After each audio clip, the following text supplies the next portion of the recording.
من نظارت کرده ایستادم، طلب میکنم. من فکر میکنم این تاجیکستان نه یک بار و دو بار ما انتخابات گذراندیم. مرحمت.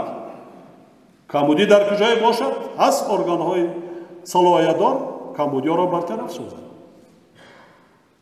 میگه هیچگاه خیانت کردن در کار نیست. تکیه به همین ملت کنید، تکیه به همین سرزمین آزادی کنید.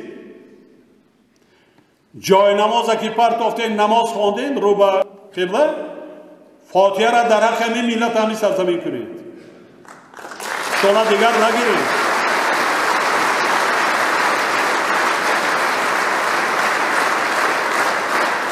در یگان دولت دیگر ما شما را انتظار نیستند. آنهایی که سال جنگ شهروندی فراری بودند میدانند. شهری غریبی را چشیدند.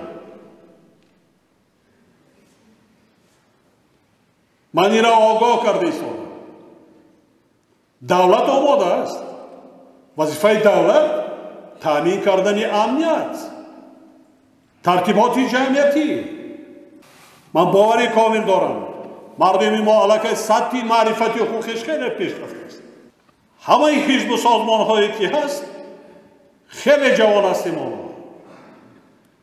خیلی جوان هستیم. اکنون تشکل یافته ایستادیم. در دنیا حزبایی هست که قریب 100-200 سال فعالیت میکنند، بعضا کمبودیا صادر بود. ما هم اگه 10 سال نشده است، 15 سال نشده است، 5 سال نشده است. بیکمبودی نیستیم.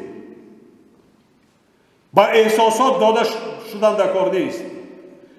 با امید خواجه‌های خارجی نشوید که در همان بالای علاب بنزین و کراسین هم می‌ریخته، یکم از همین وطن گرفته می‌رود.